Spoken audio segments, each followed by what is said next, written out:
Добрый день, дорогие друзья! В прямом эфире программа «Якутск сегодня». Мы выходим одновременно и на радио, и на телевидении. В студии режиссеры Михаил Эверстов, Мария Новгородова, у микрофона Любовь Петрова. Наши телефоны в прямом эфире 320066, 321166. Пожалуйста, вы можете позвонить к нам в студию и задать интересующие вас вопросы нашим гостям. Дорогие друзья, как вы заметили, сегодня разговор пойдет о народном творчестве. Сегодня гости студии – это Ольга Ивановна Гуляева. Ольга Ивановна – главный герой нашей передачи, народный мастер Республики Саха-Якутия по лоскутному шитью, отличник народного просвещения Российской Федерации, почетный гражданин Кобяйского улуса, лауреат премии правительства Российской Федерации «Душа России», участник и победитель многих международных фестивалей народного творчества в Болгарии, Венгрии, Турции, Москве и российских регионов. Ольга Ивановна – единственный народный мастер Якутии, удостоенный звания «Лучший народный мастер по лоскутному шитью». Поводом для нашей встречи стало включение Ольги Ивановны в большую международную энциклопедию в номинации «Лучшие люди в образовании». Вот я вам показываю. Вот Ольга Ивановна. Вот удостоверение. Также сегодня, дорогие друзья, День учителя. Ольга Ивановна – педагог почти с 50-летним стажем. Так что поздравляю вас, Ольга Ивановна, с сегодняшним праздником. Вот, дорогие друзья, вы, наверное, заметили, студия наша украшена работами Ольги Ивановны. Здесь также присутствует и группа поддержки Ольги Ивановны. Это мастерица Айталина Викторовна Евграфова. Здравствуйте. Здравствуйте, добрый вечер. И руководитель, староста, да? И участница ансамбля. Участница ансамбля «Долбар» Мелания Ивановна Дмитриева. Здравствуйте, Мелания Ивановна. Ну, Ольга Ивановна, вот начнем, наверное, с вас. Вот о чем бы вы хотели сегодня рассказать нашим слушателям и телезрителям? Ну, сегодня День учителя. Ну, я в школе проработала почти полвека. У меня очень много талантливых учениц и мастериц, в том числе, потому что иголку я взяла в руки в 7 лет. Да. Это не из-за прихоти, из-за того, что была-то война. Да. Это детские мои годы прошли во время войны. И бабушка, которая меня воспитывала, была швея. Она шила... Ну, тогда ведь ни стипендий, ни пенсии, вообще ничего не было. И вот бабушка воспитывала нас 2 девочек, и я никогда не видела, чтобы она держала деньги или откуда-то пенсию получала, или в сельсовете деньги давали. Никогда этого ничего не было. И на хлеб мы зарабатывали шитьем. И в 7 лет она мне иголку вручила, показала, как надо шить. Я простегала 1 строчку вот так вот. Она похвалила и сказала: молодец. Истинен болу кумбыгылак. Ну вот ее пророческие слова. Вот какая была ваша первая вещь, которую вы сшили самостоятельно? Первая самостоятельная вещь — это были рукавички. Рукавички. Война шла, это вот для фронта все шло. Да. Все рубашки, все нижнее белье. Нам никто не шил, мы шили все вручную и сами. И, ну вот, и стало это как бы моим вторым делом. Первое мое дело, конечно, я учитель. Но мне говорили, что ты учитель от Бога. Я окончила филологический факультет в Перми. И почти 50 лет проработала в школе и вела русский язык и литературу, национальную культуру коренных народов Республики Саха-Якутия, когда ввели этот предмет. И мне он очень нравился. Я разработала тогда свою программу, и по ней вот в республике тоже проводили вот занятия. У вас очень интересная биография, да, несмотря на то, что вот все-таки вот тяжелое детство, была война, сиротство, вы остались совсем сиротой, круглой сиротой, и вот бабушка вас растила. Но у вас есть интересный такой факт, вы, оказывается, целинница, да? Да.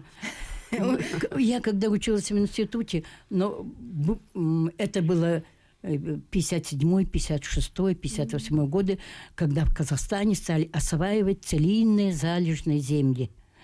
И по призыву комсомола в 1956 году мы, девчонки, из пединститута поехали убирать богатейший целинный урожай. Это это что-то. Вот мы знаем ведь картину Шишкина, да?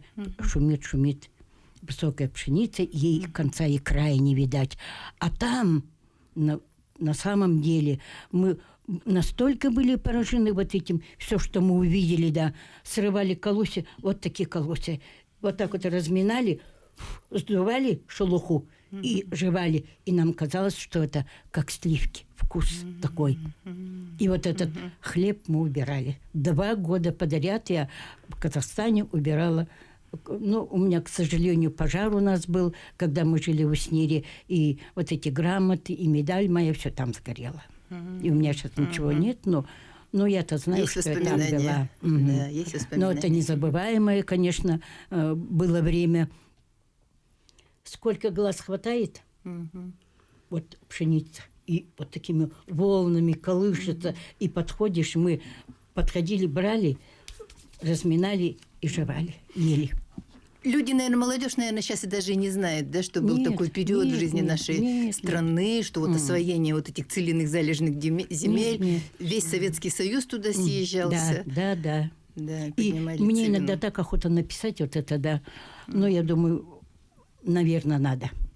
Конечно, потому что у нас из Якутии для себя. много ли было вот таких вот людей, которые вот. А я училась в Перми, я никуда не выезжала, денег у меня не было, чтобы на родину вот в Якутию приезжать. Поэтому вот Целина, 2 лета подряд я была на Целине. И после окончания института вы приехали в Якутию И меня отправили сразу в Сунтарский улус и Величанскую среднюю школу. Я там проработала 5 лет. И сейчас мои ученики сами пенсионеры. Много моих последователей, учителей русского языка и литературы. Те, кто выбрал вот гуманитарные профессии. Ну, много таких. Они сейчас сами пенсионеры. А вот профессионально шитьем, когда вы начали заниматься? Это не профессионально. Это не профессионально. Лучший мастер России. Это как бы от души. Ну, я сказала, что в 7 лет мне иголка надала, и когда увидела, как я шью, и похвалила, ну, есть слова вот оказались пророческие. А я люблю ручное шитье, я не люблю машинное шитье. И когда вот мы в институте учились, ну, денег же не было. Это же 50-е, 60-е годы, студенты бедные все, послевоенное время. И мы все нижнее белье, даже сарафаны, платьишки, все шили вручную сами. Да. А в ателье давать откуда? Какие деньги у нас на стипендию? Даже ткани-то не было. Перешивали же из старых вещей, перешивали, перелицовывали. Ну вот, поэтому вот, видимо, вот это передалось мне. И вот я люблю вот такие вот вещи вручную. Ну, именно поэтому лоскутное шитье выбрали. Наверное, лоскутное шитье. И мне нравится вот это разноцветие. Мне нравится подбирать вот эти цветовую гамму, да. Но это же все в природе есть. Вот я нынче была в Устате, в Татинском улусе, в Устате. Какая красота! Это в лес идешь, и на деревья, на листья смотришь, уже я приехала в августе, все зеленое было, а уже уезжали в конце августа, уже желтизна, уже цвет другой. И вот это вот, ну, я не знаю, другие видят или нет, а я все это замечаю, и потом вот передаю вот в этих своих лоскутиках. Эти вот последние ваши работы, да? Это последние наши работы. Они вот расскажите о них. Пятиглазый узор оберег. Я очень уважаю нашего маэстро. Ну, я его просто не только уважаю, я люблю его прямо как человека, как мастера. С ним разговаривать, я не знаю, прямо это счастье. Мы нынче были у него в гостях с Алиной Викторовной. И пока у нас было время, мы не переставали вот эти вот, покажи еще, вот, разговаривать с ним, советоваться с ним. И вот посмотрите, вот как он внимательно смотрит. Покажи вот эту. Вот ваши как работы. Борис Федорович взял вот жилет один, и как он тщательно, скрупулезно шов вот так вот смотрит. Я удивилась. Но думаю, он не только мастер слова, мастер по своему делу, он еще разбирается вот и в этом шитье. И какой он вам дал совет или какое-то пожелание? Молодец, так. Похвалил, так вот погладил. Видите, как он смотрит.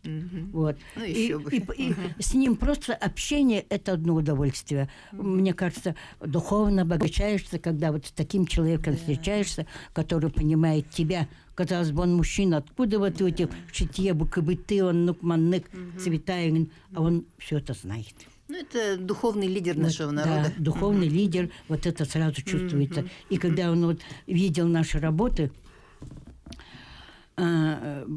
жилеты и вот эти вот, и вот, ну, ему, видимо, было очень интересно смотреть, рассматривать. Это пятиглазый узор оберег. Начало, конечно, это его. От него же пошло это, без карахтака расколо его. А мы пятиглазый вот этот узор оберег, вот эти разноцветия, да, они же все разные, ни одного похожего нету. И вот стараешься как-то обогатить вот этот пятиглазый узор оберег. Ну, не знаю, вот, нету здесь, повторяющегося нету. А вот мы все равно, как бы мы не хотели хорохорить, там, ой, откуда, что это вы, хоросхал, он нукманнык, да, говорят, да. А я верю. А мне кажется, вот от того, что я вот и обереги шью, и сама вот это вот, мне кажется, я чувствую, что у меня есть оберег не только мой какой-то внутренний, а есть еще внешний. Внешний, который, вот, например, дома будет висеть вот такой вот пятиглазый узор оберег, созданный нашим маэстро вот, Борисом Федоровичем Неустроевым Мандарус. И когда вот эти вот шила я, и это Лена Викторовна тоже со мной шила вот эти вот тоже. И вы знаете, само шьется. Вот не заставляешь себе эти швы, они сами по себе идут. И глядишь, уже одну сделал, вторую, третью. А мы уже много раздарили. И один мы нынче посчастливилось нам съездить в Баягу, встретиться с ним, пожать друг другу руки, разговаривать с ним. И один вот такой вот оберег мы подарили ему. Он очень обрадовался, сказал: спасибо вам большое, девочки. Молодец, стар. Хейтинник истина хейтин. Вот. Продолжайте в том же духе. Вот, продолжайте в том же духе. Ну вот и в том же духе мы вот с этой Алиной Викторовной сейчас, она мне помогает, она сама мастерица, умелица, лучше меня уже шьет, я уже как бы уже и... Ольга Ивановна, мы продолжим. Сейчас у нас, мы прервемся на рекламу, и через 2 минуты мы вернемся в студию и продолжим наш разговор. Предоставим уже слово нашим гостям.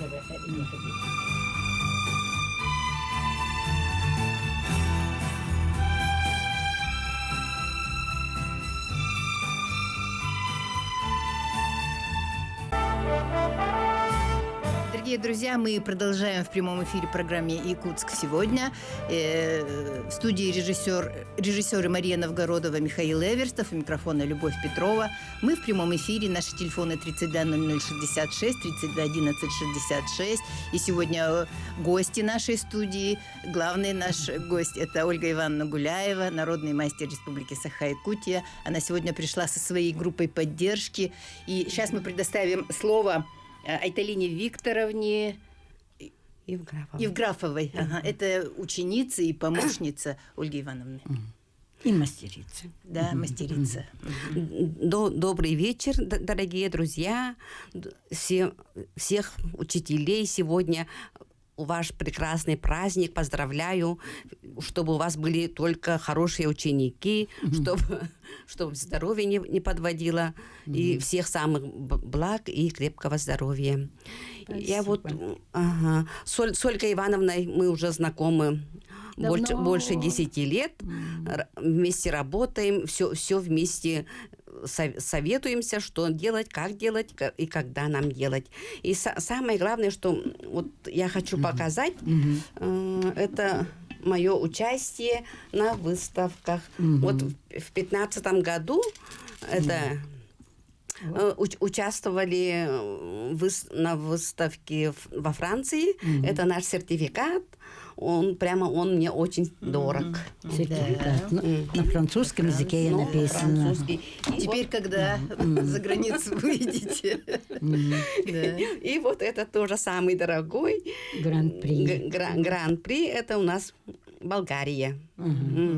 Участвовали. Поэтому масштабы тоже были большие. Ну, а после вот как бы чуть-чуть у нас приостановилось этими новыми болезнями, а потом вот и вот самый последний наш диплом получила на выставке Союза художников. В этом году в мае у нас проходила. От Союза художников. Времен связующий узор называется. Эта выставка была. Да. Ольга Ивановна, вы же еще член Союза художников? Да. Так что я об этом не сказала. И вот мы вместе, наш группа наша. Клуб лоскутного шитья. И вот мы все приезжали, вот все наши участники, которые в Союзе художников. Вот фотография из открытия этого. Да, с председателем Союза художников. Да, и вот Ольга Ивановна проводила там экскурсию. Мастер-класс. Мастер-класс. И выставка у нас была долго была, и там приходили, желающих было очень много. Вот это была первая такая выставка по шитью именно в художественном Союзе художников. Потому что у них в основном работы бывают у художников, поэтому у них картины. А у нас было именно вот такое шитье. А я член Союза художников России, и поэтому они предоставили свой зал, и очень красивая выставка была. И, конечно, времен связующий узор. Так называлась наша выставка. И вот последнее время у нас Ольга Ивановна, вместе мы шьем коллекцию жилетов. Вот могу показать. Вот сейчас покажите жилеты. Вот это новый совсем жилет. Покажите жилеты. Вот сюда.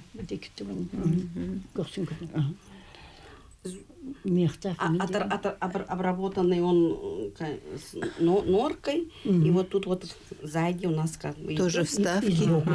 И сбоку тоже. Очень богато смотрится, красиво, теплый. Это на зиму. Вот такой. И вот в этом стиле мы шили тоже как бы вот с вышивкой. Летний. Летний, легкий, цветочный. И вот это Ольга Ивановна жилет. Вот такой вот. И сзади тоже очень красиво. И вот мы подбирали тоже материал, подбираем, цвета подбираем. И что, как нам делать. Да. Тут и платье тоже подбирать надо к этим жилетам. Все надо делать. А этот жилет все надо смотреть. Богатый, отделан серебряными капельками. Ух ты, это серебро, да? Это чистое серебро, серебряные капельки. На заказ. И вот, пожалуйста. А ткань валеная, да? Или это обыкновенное сукно. Сукно, а смотрится как серое сукно. И вот так вот он тихий, спокойный, под любое платье, под вечернее платье он тоже подходит. Под звон, да, серебряный. Капель, серебряный звон. И, конечно, если бархатное платье, черное, и наденешь и вот это, или серого такого цвета, и наденешь такой жилет, конечно, ты смотришься очень богато. Необыкновенно. Ну вот ваш костюм тоже. Ну вот мы тоже сделали с вышивкой. И сзади тоже, тоже очень богатая вышивка. Лоскутное шитье. Все с КБТ, с кантированием, все сделано. И она сочетание вот такое вот сделала. КБТ, сочетание, вот это очень сложная же техника бумажных, да, КБТ лак с кантированием, вот эти узоры очень сложно шьются, но это все под силу сейчас Елене Викторовне. Ну, ученик для того и ученик, что он должен не только освоить мастерство своего учителя, но и дальше пойти. Конечно. Поэтому продолжаем, еще работаем, творческих идей полно, поэтому работа не заканчивается никогда. Но Ольга Ивановна очень активный человек. Она не только шьет, она не только педагог с 50-летним стажем, у нее семья тоже хорошая. Но кроме этого, вот она еще и 20 лет, да, поет в Поёт. ансамбле «Долбарь». И вот сегодня староста Женского вокального ансамбля «Долбарь» «Долбарь». Милана Ивановна Дмитриева. Милана Ивановна, вам слово. Добрый вечер. Всех учителей с сегодняшним праздником. Желаю счастья, добра и, конечно, как Айталина сказала, самых хороших, послушных учеников. Вот. Ольга Ивановна наша, конечно, маяк нашего ансамбля. И мы на ней равняемся, потому что у нас в ансамбле тоже есть женщины, которые шьют. Ага, Надежда Егоровна, например, очень хорошо шьет, она тоже как будто делает. И вот наш ансамбль был организован в 2003 году в городе Якутске, когда открылась у нас дом Арчи. И наравне с ними спустя несколько месяцев мы собрались, женщины уже элегантного возраста, собрались. У нас руководителем стала Винокурова Раиса Иннокентьевна, она отличник культуры, она отличник образования. Вот она очень деятельный человек. Она всех собрала, и мы собрались и начали петь. Вот, и нашему удивлению, через 3 года или 4 года мы стали народным ансамблем. Первый год у нас наша первая вылазка была Улан-Удэ. Вот, это было очень волнительно. Очень волнительно, очень красивый праздник был. И мы там получили номинацию лауреата. Вот Ольга Ивановна, у нее очень красивый голос. Она поет уже давно, оказывается. Она вообще была солисткой ансамбля «Сайсары». Ну, слышно, что низкий такой голос. У нее очень красивый тембр голоса. И всегда мы ей прислушиваемся, знаем, что у нас она... У нее очень хороший слух. Марина Романовна. Они очень хорошо поют. У нас альты вообще прекрасно поют. Марина Романовна. Вот. Красивый голос, да? Еще Тамара Михайловна. А может, акапеллы споете? Акапеллы споете? Мы сегодня не в голосе. Вот у нас ансамбль, конечно... Сегодня только рассказываем. Так, в будущем году, апреле месяце, будет 20 лет. Вот мы теперь собираемся, готовимся и надеемся, что вы нас пригласите. С удовольствием. И у нас женщины все очень хорошо, красивые, активные. Они и поют, они занимаются воспитанием своих внуков. Они шьете, посмотрите на костюм. У нас вот этот костюм, который, это тоже лоскутное, можно сказать, да? Вот эти все. Это у нас по эскизу нашей Августины Николаевны Филипповой. По ее эскизу было сделано. И у нас второй костюм тоже. Это вот у вас концертный костюм, да? Да, это у нас концертные костюмы. И у нас еще один очень красивый костюм на черном фоне, на зеленом фоне у нас есть очень красивый костюм. Ну вы сами шьете, да, эти костюмы? Нет, или по заказу? Мы по заказу шьем. Ну, у нас про Ольгу Ивановну, если сказать, она очень хорошо рассказывает. Если ее послушать, это рот открыть и сидеть часами ее слушать. Да, поэтому... Ну, у нас хормейстер Михаил Степанович Павлов. Он заслуженный работник культуры. И благодаря ему, конечно, наш ансамбль, и благодаря инициативе, стараниям Раисы Иннокентьевны мы получили народное название. Народный ансамбль. Это не всем, да? Нет. И в этом заслуга их, конечно. Но мы уже 20 с лишним лет все дружим, вместе, как вместе. одна семья, и все поем. У нас основной у нас гастроли раньше были, но благодаря вот этими изменениями мы пока только занимаемся пением. Если сказать вот так, я думаю, что ансамбль все-таки единомышленники. Все собрались, все любим петь. Ага, Конечно. поэтому до сих пор у нас основной состав держится. У нас новичков почти нет. Вот так. А вот репертуар у вас вашего ансамбля, вы какие песни поете? Мы Разные. поем Разные. разные да? песни, мы классику даже поем. Песни Мы поем военных просто лет, народные песни. лирические, Да, лирические, народные. У нас Композиторов якутских, Да. советских, тогда и Советских, ага. российских, сейчас композиторов. Вообще репертуар у нас широкий, диапазон хороший, но и все это, конечно, зависит от нашего руководителя Михаила Степановича. Ой, как он играет, это слушать. Это аккомпанемент, да? Аккомпанемент. На чём, на баяне? на баяне. На баяне. Мы поем баяне. И Ну, Раиса иногда Иннокентьевна. поем мы фортепиано тоже. бывает Ага. у нас. И Раиса Иннокентьевна, конечно, требовательная и правильно делает. И у нас мы иногда на 4 голоса поем, да? А 3 голоса это точно. Вот. И она вот это все различает, и нам очень хорошее замечание делает. Дорогие друзья, сейчас мы прервемся на рекламу. Через 2 минуты мы вернемся в нашу студию и продолжим разговор с гостями студии. Не переключайтесь.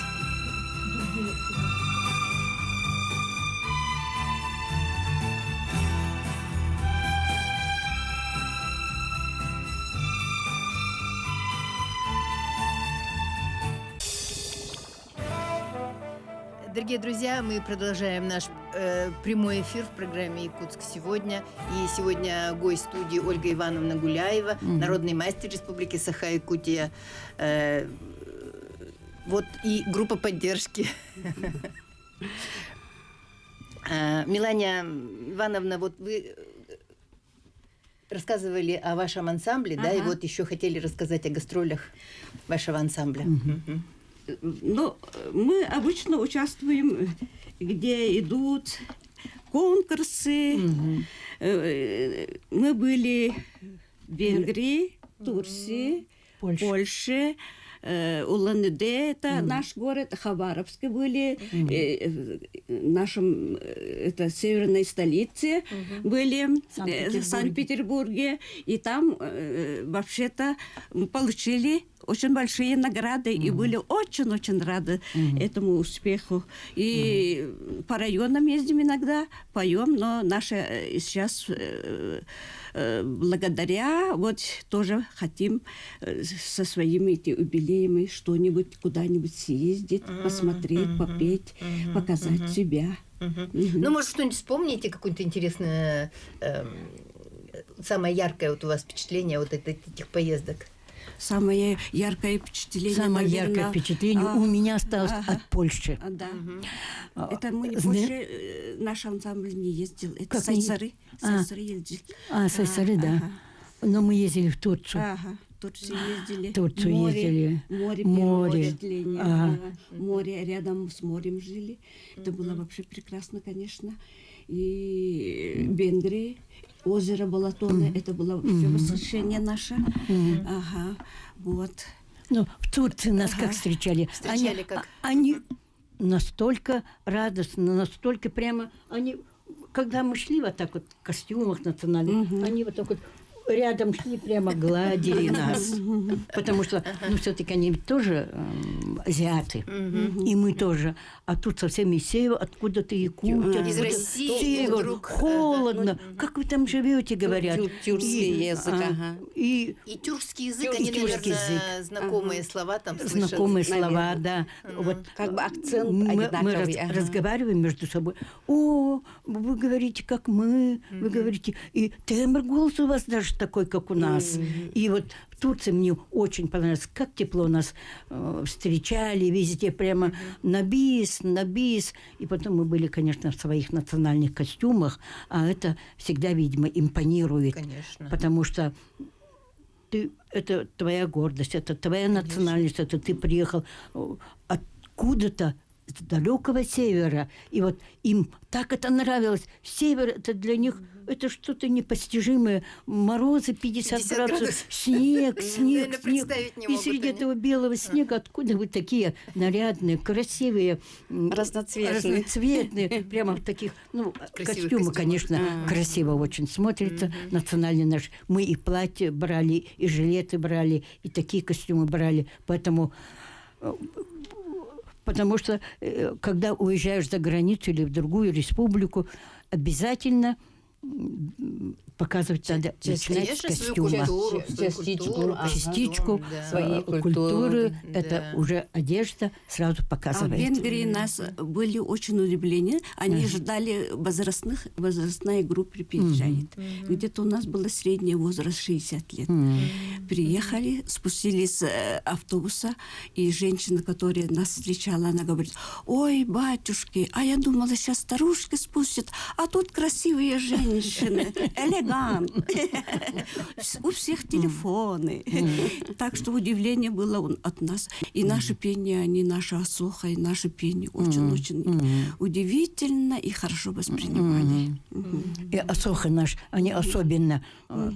Один запевает, все повторяют. Это вот этот ритм, да, и красивое движение, и платье прямо длинные. развивается, так, платье длинное, и импонирует это иностранцам, как вот вы двигаетесь, все у вас так плавно, и ритм, и звуки, и музыка, и поете. Один запеваете, вы все повторяете. Все Так красиво. подхватывают в кругу, друг за дружком за руки взялись, да? Круговой танец. И вот такие вот.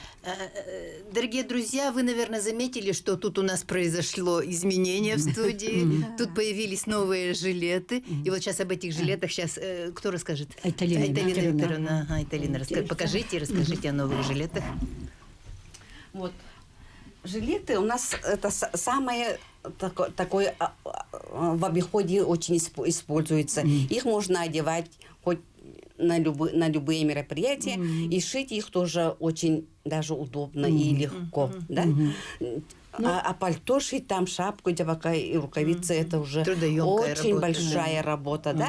А жилет вот идею взял, придумал, и уже маленькими лоскутиками начинаешь выводить, начинаешь, и уже что-то вот так вот вырисовывается и выходит. И это суконный материал, поэтому тепло. Для зимы Тёплое. вообще незаменимая эта вещь, тем более, если ты уже начинаешь взрослеть, стареть, даже, скажем. И вот это вот очень теплое. Они теплые. А это вообще интересно. Это из искусства. А вот это вот Другая этот жилет, техника. это мой. Вот это называется прорезь техника, совсем другая, чем там. Там же лоскутики маленькие, сантиметровые, да? А это прорезь техника. Каждый листик прорезывается и вставляется вот сюда. И это растительный, поэтому на него сразу внимание обращают. Потому что мы же в основном шьем вот геометрические рисунки, да? А он растительный, и сразу людям вот этот жилет очень нравится. Потому и что... бросается глаза. Ну, это вот как раз дерево, да? Дерево. Алмаз. Но техника очень сложная. Это до миллиметра надо быть пунктуальным, точным, чтобы нигде не топорщилось, не морщилось и Да. так далее. И вот Вручную же это все. Вот этот, Ручная давай, жилет работа. дорогой, вот этот. Ой, Ну, а этот, Ну, это этот вообще жилет царский. очень дорогой. Царский жилет. Потому что, во-первых, он взят из книги Носова, начало 20-го, конец 19 века. 19 И вот, ну, он от того очень, видите, норковой. Норка, белой. еще Норка. разная, белая, еще и И белая, коричневая. коричневая норка, да. И самое главное здесь вот этот вот на заказ. украшение. Это на подвески. заказ. Они очень Металлические. дорого стоят, Металлические. металлические, но они там Бубенчики. такое есть. Поэтому ничего не изменилось. Вот, и посмотрите. Металлические вот, бубенчики. Это вот по Носову. это по Носову, ага. И поэтому этот жилет вообще хоть где, он в комплекте идет с шапкой, поэтому Шапка есть, но если взяли, кто его увидит, они навечно запомнят. Конечно, Ну, конечно. потому что Конечно. такой не шьют. Это единственное, в республике вот этот жилет единственный. Никто не шьет такое. Ну, А вот эти подвески вам кто-то сделал специально Да, на заказ? Да, Это, это на да? заказ. на заказ, Всё и именно на из той заказ. книги. Ага, из той книги. И по размеру, по всему это вот оттуда. И вот эти вот тоже. Бу тангалайдахты буманна. ага, джейбай. Тангалай ою. Вот это вот. Это тоже все из книги. Там все так же. Ничего не Плюсная поменялось. работа. Очень такая работа, да. Еще один жилет И ещё у пришел. нас вот жилет есть Он более современный, молодежный, можно сказать. Яркий, нарядный. Очень, да, очень Для красиво. стройненькой, молоденькой девушки, например, да? Ага. Украшен еще. Можно и на сцену в нем выйти. Да. Можно, Очень конечно. яркий. На сцену выйти, украшен. Он яркий, здесь еще. радостный, такой веселый, жизнерадостный Спинку покажи. жилетик. У нас он Ага. весь... Ой, сзади в тоже очень брелоках. красивый. Ага. И когда идет девушка молоденькая, и вот эти эти вот звенят. прямо Ну. красиво Кстати. очень смотрится. Очень Ну, красивый цвет, такой яркий, летний, зеленый. яркий, ага, с Яркий, нарядный. желтым нарядным платьишком. Он вообще Ага. очень шикарный. Солнечный. Очень шикарный. Да. Ну вот этот дорогой с серебряными давай покажем. Какой? Вот. А вот это мы сейчас Показывали Внизу. уже. Ну, смотри. Забитый хоть легко. А ты нарвал там. Вот внизу один. Вот тут внизу мы тоже смотрели. А, Вот прям, да. ага. Ну, Ну, сама этот расскажи. жилет, Это рассказали уже. это уже рассказывали, Да, но все рассказывали равно. уже, ага. Это моя выдумка. Почему-то мне захотелось очень дорогой вот такой вот жилет, который бы смотрелся на любом платье. Светлое платье, темное платье, серое платье, однотонное и красиво смотрится. С блузкой, с жилетом и под костюм капельки, росинки. Ольга Ивановна, у нас совсем немного времени осталось до конца эфира, где-то 2-3 минуты. Вот, может, каким-то секретом вы поделитесь, и, может, что-то пожелаете нашим радиослушателям, может, начинающим вышивальщицам? Секретов шитья? нет. Вообще, все, что делает человек, женщина, если она шьет, или она рисует, поет, мастерит, она должна делать от души. От души, понимая, что это нужно, это красиво, это полезное, и не только для меня, да, но и для тех, кто это видит, кто-то смотрит, и кто этим хочет заниматься. Пожалуйста, приходите ко мне, приходите к Айталине Викторовне, возьмете наш телефон, мы всегда вам поможем, и мастер-класс проведем, и научим. Лоскутиков у нас предостаточно, китайские баулы у меня стоят, и у нее тоже. Так что материал у нас есть, за материалом можно не ходить. Ну, в Доме дружбы можно же обращаться, Конечно, да? конечно, в Дом дружбы. Дом дружбы, ага. Центр Спросить Ольгу народного Ивановну, искусства Центр «Семях». народных- «Семях». «Семях». Ага. Ну, дорогие друзья, наш эфир подошел к концу, прямой эфир подошел к концу. Сегодня у нас гостем была Ольга Ивановна Гуляева и группа поддержки, ученица, помощница Ольги Ивановны Айталина Викторовна Евграфова и староста ансамбля «Долбар» Милания Ивановна Дмитриева. Я благодарю вас за участие в нашем эфире. Желаю вам успехов. Спасибо. Ольга Ивановна, может, вы пожелаете нашим радиослушателям что-то? Ну, всем, кто нас сегодня смотрел, кто слушал, конечно, прежде всего я желаю крепкого здоровья, хорошего самочувствия, быть всегда в тонусе, быть всегда В хорошем настроении. хорошем настроении, не вешать нос. Дорогие друзья, на этом наша программа завершена. Мы прощаемся с вами. Желаем вам всего самого доброго.